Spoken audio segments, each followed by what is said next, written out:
I've been in business for 69 years, since I was 12. And every time, well, after the first dozen or so businesses, I realized that the only way to get ahead was to do things differently than the way it was being done. And then I came to learn, which I finally learned at my ripe young age, that if you do things differently, success will follow you like your shadow. And you can't get rid of it. Mm-hmm. So that's what I did. So people doubted me because people just didn't do what I would do. It's a matter of finding out what it is that an industry does and identifying the opportunity as to how to do it differently, and then being enough of a risk taker to actually do it differently. Mm-hmm. So people doubted me because nobody thought of doing it the way that I did. And they were satisfied with the status quo, and I'm never satisfied with the status quo.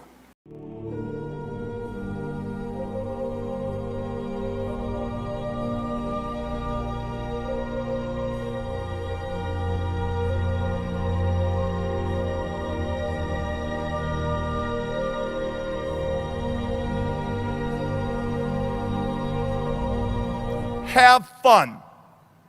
You're not going to have fun every minute of every day. I don't care what job you take, any job you take. I don't care how well rewarded you are. I don't care anything about that.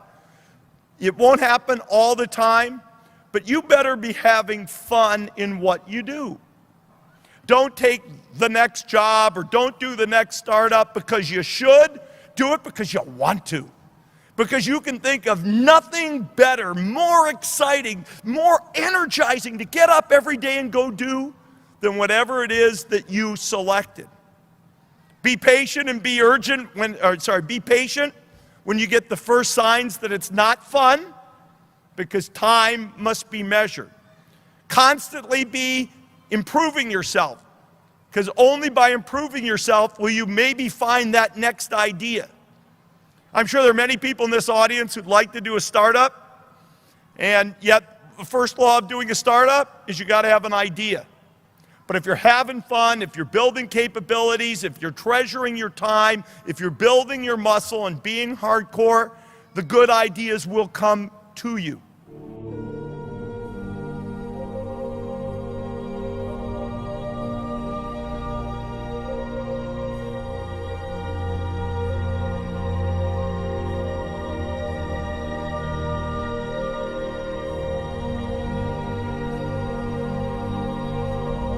If you want to make a quick buck, you can do it a lot of different ways. You can cheat somebody, you can misrepresent something, you can go manipulate the political system to get an advantage. But if you want to be successful over a long period of time, I believe you need to focus first of all on creating value for others. And I've had people, well, that's naive, that's utopian. No, it isn't, because why will the customers want to pay you anything over a long period unless you're creating value for them? Why would your employees want to work for you? Or if they didn't have any alternative, why do they want to give their best efforts? Why do they want to get excited? Why would they wake up at night with ideas? If you're in a community, a plant in a community, unless you're creating value for that community, why would the community want you there? If you're polluting and hurting people and not contributing anything to the community. So long-term success starts with being dedicated to creating value for others. It's not altruism. It's my whole philosophy is to have a system of mutual benefit where both parties gain, a society based on win-win.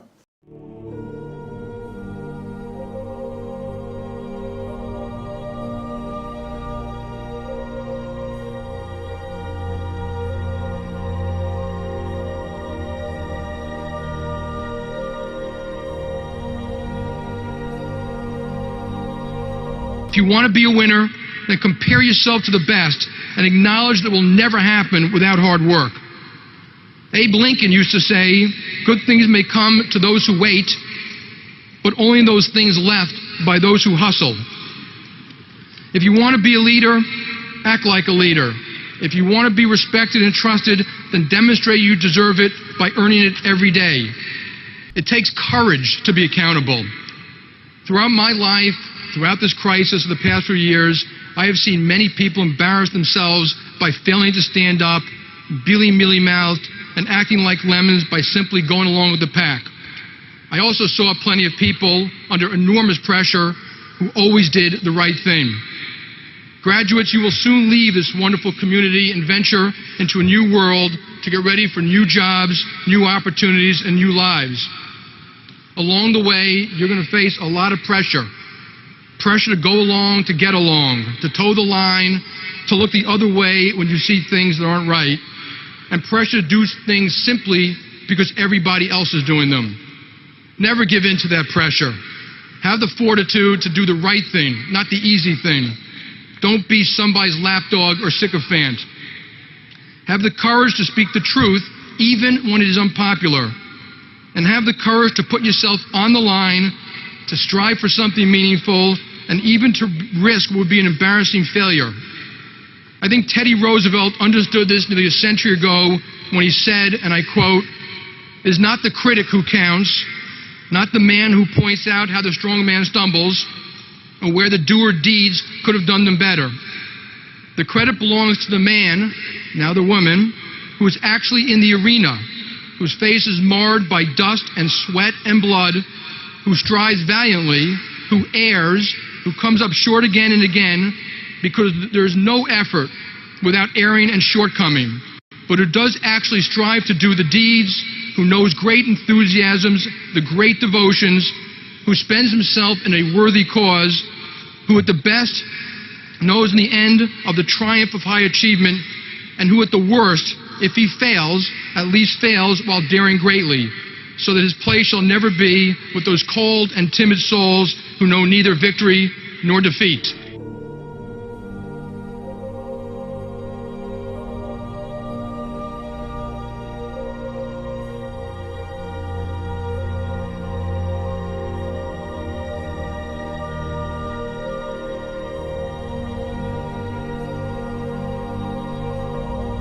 The only thing that you can control that influences success in life is how hard you work, how honest you are, and how well you deal with others.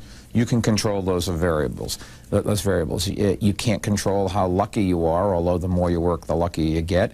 You have no influence on the intellectual capabilities that God did or did not give you, but you can work as hard as possible. You can be scrupulously honest so that people respect you, and you can get along with others because nobody does anything by themselves. Did you have to pay a price, though?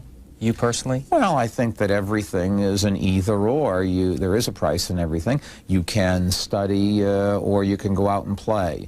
You can defer to others or you can try to hog the credit. You can be honest and suffer the consequences, or you can lie, cheat, and steal, and short-term maybe even advance. But long-term, you are better off if you work harder, you are better off if you're honest, and you are better off if you give others credit and get them to help you by helping them. What do you tell others who try to strike that balance between family and work and volunteer efforts and anything else? The answer of either-or is invariably yes. You can't go all in one direction.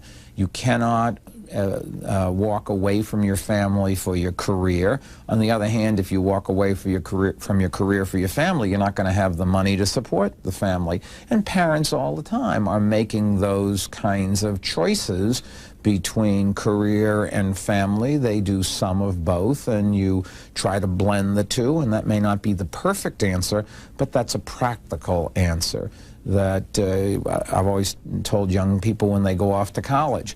You have to study and you have to get good grades, but you certainly should have a good time as well, because that's part of your growing up experience, and there's no point in leading life to suffer all the time. You want to enjoy life as well as the next person.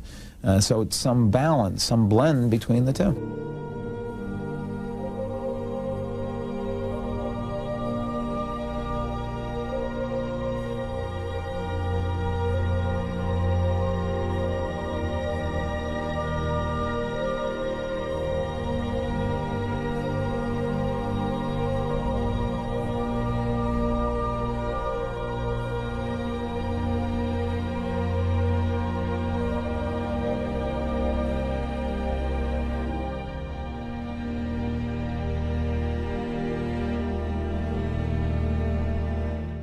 Mr. Carnegie, you have stated in previous interviews that there are no limitations to mental capacity except those an individual sets up in his own mind. And you have explained this by saying that defeat can be converted into a priceless asset if one takes the right attitude toward it. Will you now explain what is the right attitude? First of all, let me say that the right attitude toward defeat is that which refuses to accept it as anything more than temporary. And this is an attitude that one can best maintain by so developing his willpower that he looks upon defeat as a challenge to test his mettle. That challenge should be accepted as a signal that has been deliberately hoisted to inform him that his plans need mending. Defeat should be looked upon in precisely the same manner that one accepts the unpleasant experience of physical pain, for it is obvious that physical pain is nature's way of informing one that something needs attention and correction. Pain, therefore, may be a blessing and not a curse. The same is true of the mental anguish one experiences when overtaken by defeat. While the feeling is unpleasant, it may be, nevertheless, beneficial, because it serves as a signal by which one may be stopped from going in the wrong direction. I see your logic, but defeat sometimes is so definite and severe that it has the effect of destroying one's initiative and self-reliance.